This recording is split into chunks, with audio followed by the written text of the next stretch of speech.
untuk kebijakan-kebijakan di Provinsi DKI Jakarta, karena memang jangkauannya itu untuk masa yang akan datang gitu. Jadi bagaimana meningkatkan kesejahteraan masyarakat dengan memberikan kemudahan akses misalkan transportasi. Ketika ada subsidi transportasi melalui MRT, Transjakarta gitu ya.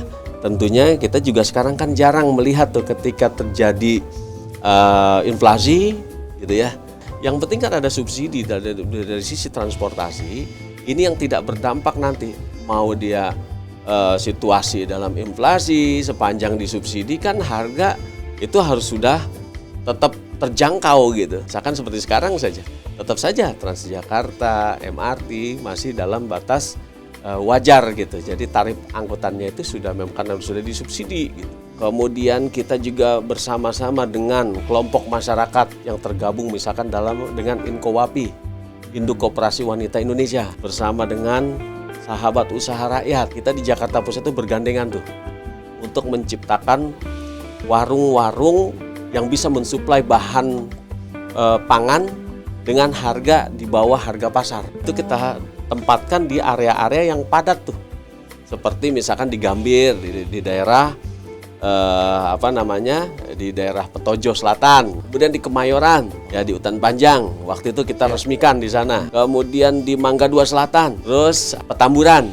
Dari warung-warung ini mereka berkolaborasi dengan BUMN, BUMD, Food Station, Bulog untuk mensuplai kebutuhan pokok melalui warung-warung kecil ini. Nah, warung-warung yang 5 ini nanti dia mempunyai warung binaan di bawahnya. Jadi si warung-warung kecil ini cukup mengambilnya itu ke warung induk tadi gitu, dengan dilakukan makeover, lakukan pelatihan digital, transaksinya melalui elektronik. Sudah hampir setahun dan efektif. Omsetnya yang tadinya warung kecil itu sebulan paling dia 3 juta, sehari 100.000. Sekarang omset sudah sampai miliaran. Warung kecil. Jadi warga kalau umpama ada yang si warung kecil ini kebutuhan bahan pokok cukup ngambil ke sini dan itu pun diantar. Nah, ketika itu diantar, ikan menjadi suatu ekosistem sehingga ketika warga itu membutuhkan kan tidak perlu dia ke pasar, butuh transportasi, dia menekan biaya operasional gitu ya. Karena memang sudah didistribusikan langsung ke warung kecil ini, artinya memindahkan pasar induk ke warung-warung kecil. Jadi warung kecilnya juga di sini berkembang, masalah warung yang lebih kecil di bawahnya itu juga bisa lebih mudah akses untuk mendapatkan bahan pangannya. Inkowapi itu malah ingin menerapkan apa yang sudah berhasil di Jakarta Pusat itu ke tingkat nasional. Dia datang audiensi, kemudian berdiskusi, yuk kita menciptakan ekosistem yang tepat bagaimana. Dari proses diskusi baru di situ ketemu formatnya gitu. Kita perlu warung-warung yang ada di skala masyarakat. Kemudian dia harus memiliki warung-warung kecil 10 warung di bawahnya. Jadi kalau ada apa-apa suplainya dari sini. Kemudian dia dari warung yang besar di makeover, kemudian diberikan pelatihan, kemudian akses modal juga diberikan oleh BUMN. Ya bank-bank dari BUMN itu dipakai untuk mensuplai itu. Jadi pelatihannya dapat gitu ya. Tata kelolanya juga dibina dengan baik. Basis digital. Kemudian untuk pengiriman juga bisa langsung didistribusikan pada titik-titik permintaan gitu. Dan itu kita libatkan waktu itu kader-kader PKK RW untuk sama-sama melakukan sosialisasi, membangun komitmen bersama gitu. Sampai akhirnya bukan cuma 10, dari mana-mana ngambilnya ke situ gitu. Karena kalau dia ke pasar itu lebih mahal gitu. Nah, ini juga di samping tadi kita kerjasama. Kita juga kan punya ada kebijakan Jakpreneur dengan 7P-nya. Itu kan sudah mulai dilakukan. Nah, di samping itu kita dari sisi jajaran pemerintah kota administrasi Jakarta Pusat berusaha untuk bagaimana merevitalisasi peran dari UMKM ini, terutama dari sisi tempat dia berusaha. Banyak lokasi-lokasi sementara yang kita lakukan revitalisasi. Misalnya di Matraman, kita gandeng Basnas DKI, kita tata yang rapi deh. Kan kemarin kan semrawut tuh, sekarang tertata rapi dan pendekatannya tidak lagi pendekatan seperti kapling-kapling. Ketika kapling-kapling mereka akan cenderung hanya untuk kaplingnya sendiri yang dia bersihkan, tapi karena sekarang pendekatannya kawasan sehingga antara satu warung dengan yang warung itu ada merasa memiliki satu kawasan. Tidak ada sekat. Kita ingin kawasan itu jadi kawasan bersama. Makin kawasan tertata, maka orang akan senang untuk untuk makan di sana. Lebih variasi kan. Kemudian dulu kita juga kan pernah ada lokasi sementara yang di badan jalan tuh, dekat BNI yang mau ke arah Abdul Jalil. Nah, sekarang kita sedang relokasi, kita bangunkan gitu. Nanti ada pusat kulineran yang tadinya lokasi sementara di jalan, kita akan pindahkan ke dalam. Saat ini dalam tahap pembangunan. Sambil menunggu pembangunan, kita koordinasi dengan pengurus Masjid Al-Ihtisam untuk melakukan menampung mereka di area masjid dekat gang. Kan sekarang ada di area masjid sambil menunggu apa pembangunan jadi. Insya Allah bulan-bulan Maret April target itu selesai.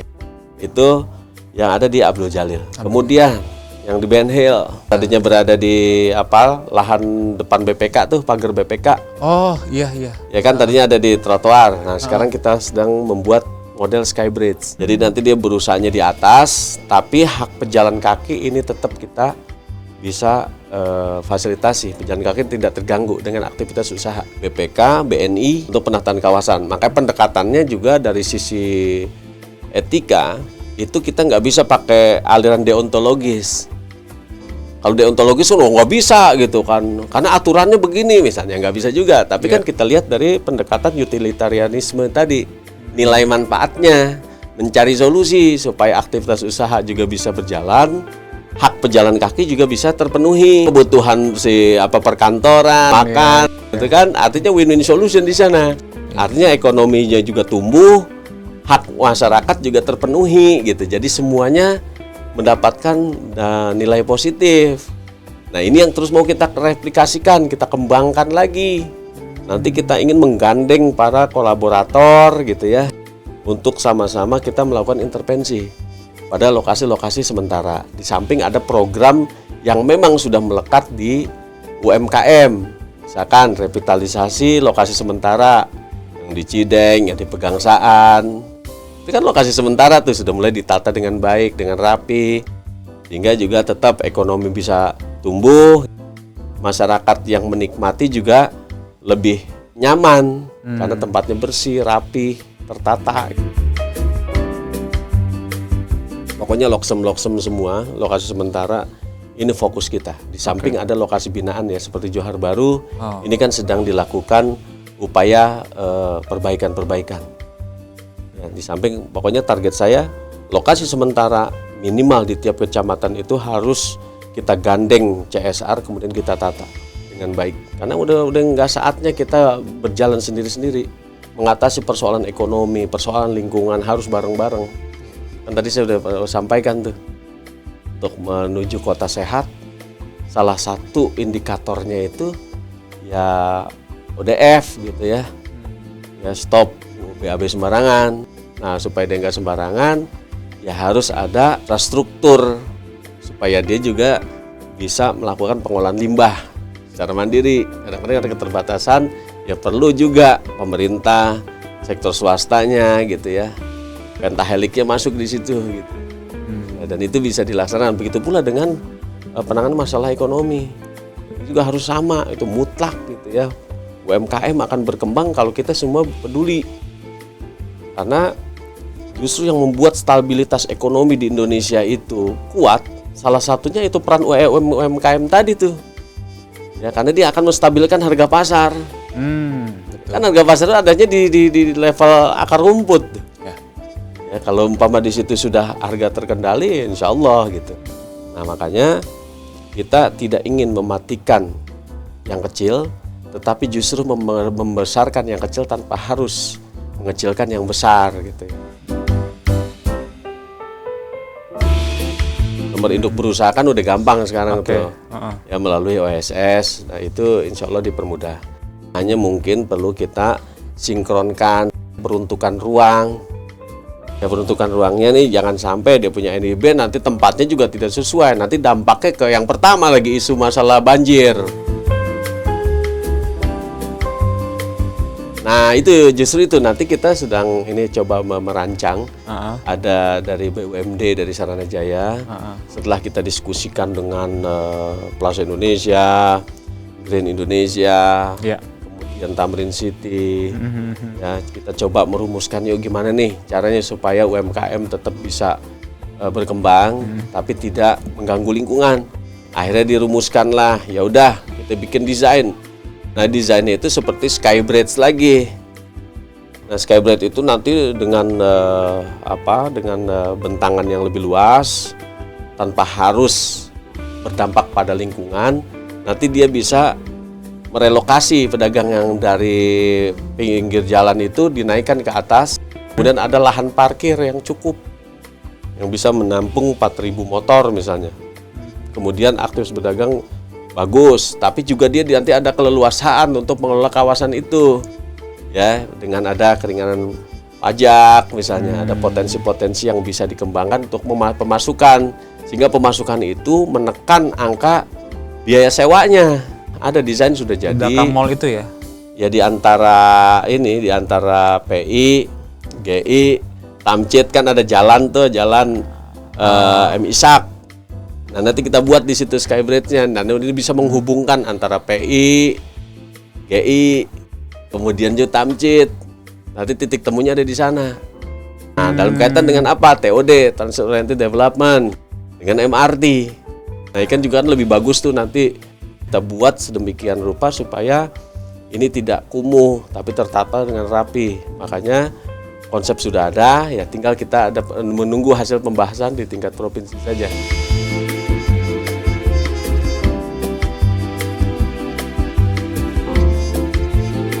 Kita ada program penurunan angka stunting. Untuk nasional itu target penurunannya itu 14% setiap kabupaten kota dan provinsi. Nah, alhamdulillah untuk Jakarta itu sudah bisa menekan angka stunting di awal 7% kita turunkan.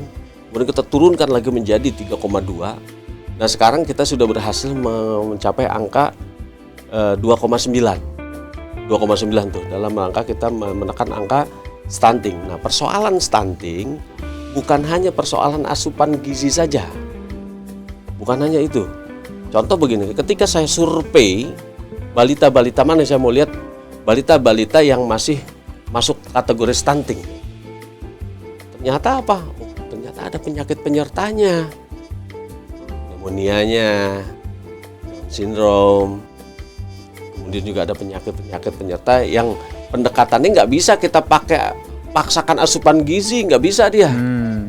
Tapi pendekatannya apa? Layanan kesehatannya. Berarti layanan kesehatan kita harus bagus. Nah, ketika layanan kesehatan bagus, nah bisa menyembuhkan penyakitnya, otomatis nanti asupan gizi akan masuk di situ. Di samping itu baru, nah terkait asupan gizi kita kan ada kebijakan untuk pemberian makanan tambahan, baik yang sifatnya penyuluhan, pembinaan. Itu sudah kita alokasikan di tiap kelurahan, puskesmas. Nah, kalau memang di situ ada stunting, baru kita intervensi dengan pemberian gizi, pemantauan status anaknya gitu kan, statusnya bagaimana nih, status gizinya, tinggi berat badannya.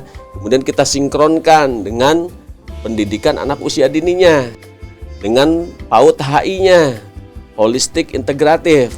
Artinya PAUD itu tidak hanya dari sisi kognitifnya saja, tetapi tumbuh kembangnya juga harus dipantau nih secara fisik gitu kan.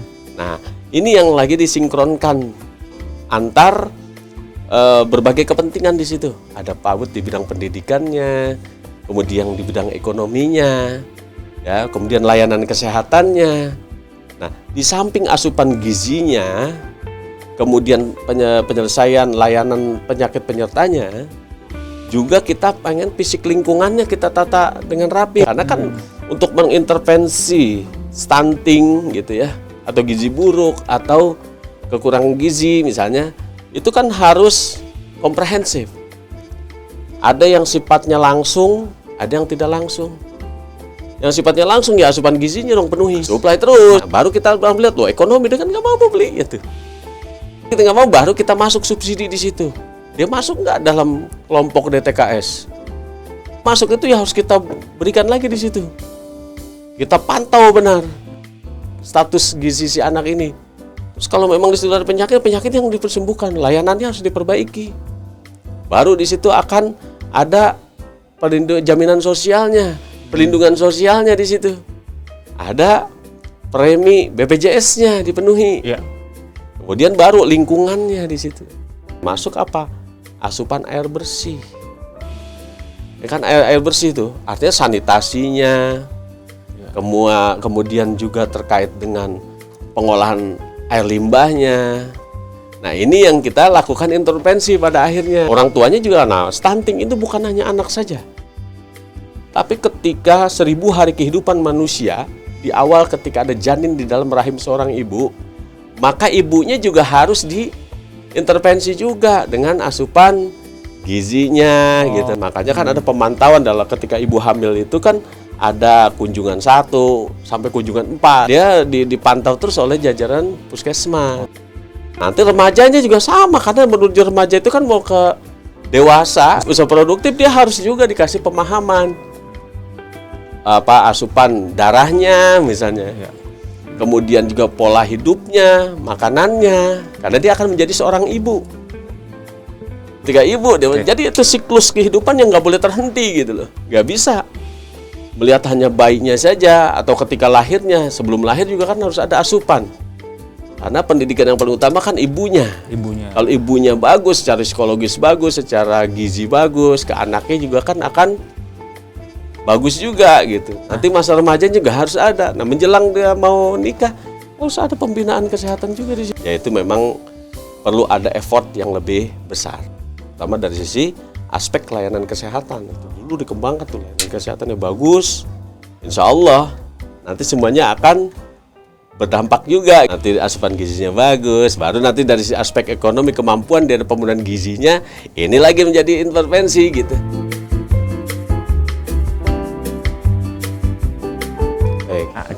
Baik, ya, dalam agama saja sudah dijelaskan.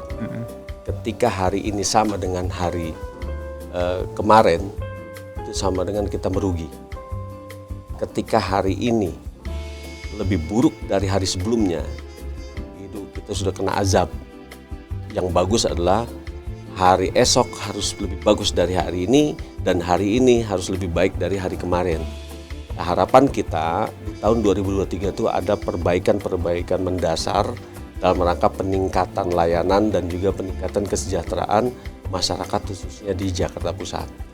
Oleh karena itu, peningkatan layanan, peningkatan kesejahteraan itu merupakan pilihan.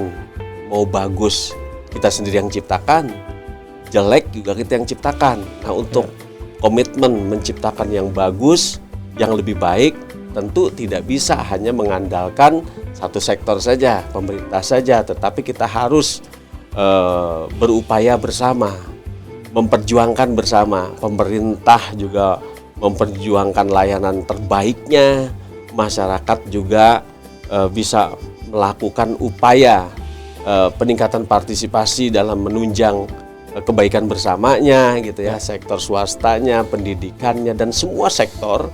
Yuk sama-sama kita perjuangkan bagaimana nilai-nilai kesejahteraan masyarakat dan juga nilai-nilai layanan publik itu menjadi lebih baik lagi. Karena adanya pemerintah, karena adanya masyarakat, dan tugas pemerintah dibentuk adalah untuk melayani masyarakat. Harapan kita, yuk sama-sama kita perjuangkan nilai-nilai kebaikan, nilai-nilai kesejahteraan, nilai-nilai keadilan, kesetaraan, dan juga nilai-nilai untuk kita mencari solusi bersama secara kolektif.